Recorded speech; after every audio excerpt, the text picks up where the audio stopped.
Ako ba, naiintindihan ko? Sino ba dito yung nasa mga semicon industry, mga electronics? Di ba pag gagawa tayo ng isang bagay, may isang prosesong sinusunod yan. Let's say, sige, paggawaan ng bag. Yung LV na bag. Di ba nga? Anong balat ba yan? Anong balat ng hayop ang ginagamit dyan? Buhaya. Oh, nakikita naman natin yung totoong buhaya, tapos magiging bag. Ibig sabihin, may sinunod na proseso yan para maging bag. Amen? Ngayon, kung may isang maliit na prosesong hindi sinunod dyan, hindi yan magiging bag na LV. May reject yan. Amen? Ganon din sa buhay natin. Pag sinabi natin ang trials and testings is part ng work ng ating Panginoon, walang pangit dyan. Ibig sabihin, lahat yan kailangan daanan. Amen po?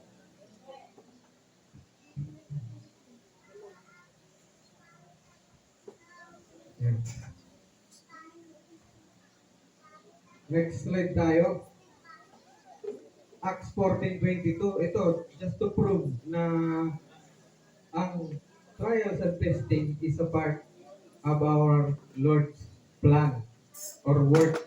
Acts 14:22, strengthening the disciples and encouraging them to remain true to the faith.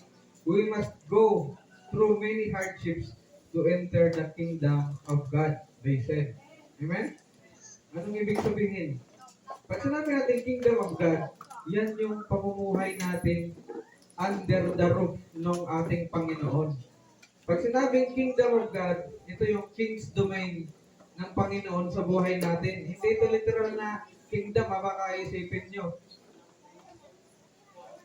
Kingdom talaga yung parang kingdom of Saudi Arabia. Kingdom nila yon, physical. But pag sinabi natin kingdom ng Lord sa buhay natin, ito yung pamumuno ni Jesus Christ sa buhay mo. Amen? Hindi yan kingdom, but pag translate natin sa Tagalog yan, hindi yan kaharian. Ang kingdom kasi, dalawa ang term. Kaharian or paghahari. Amen? Paghahari ni Jesus sa buhay mo. Ngayon, as we go through na maghari ang ating Panginoong Jesus sa buhay natin, sabi dito, we must go through many hardships. So, ibig sabihin, parte ng plano, parte ng plan ng ating Panginoon is yung paggamit ng trials and testing. Amen?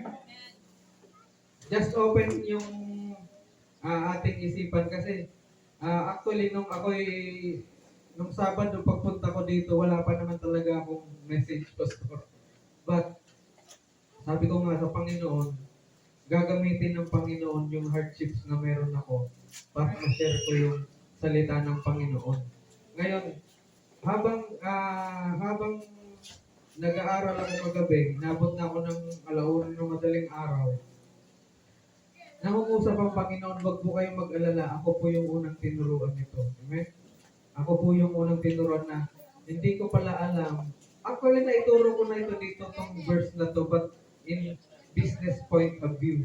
But ngayon, meron akong malaking kinakaharap na trial. Binigyan ako ng ibang revelation ng ating Panginoon with this particular verse ulit. So, makinig po tayong lahat kasi sino ba walang problema dito?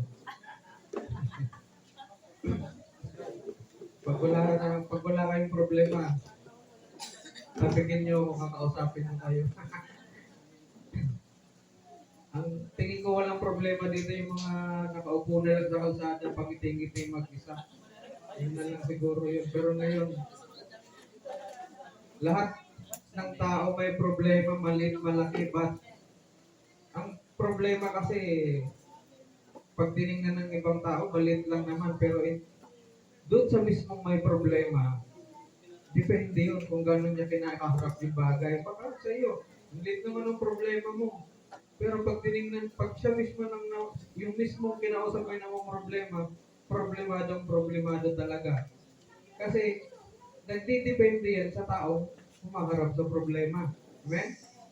So, So, hindi natin pwedeng ilalang lang yung bawat problema o challenges na kinakaharap ng bawat isa. Ang pwede natin gawin, tulungan. Kung kaya nating tumulong, tulungan natin. Amen?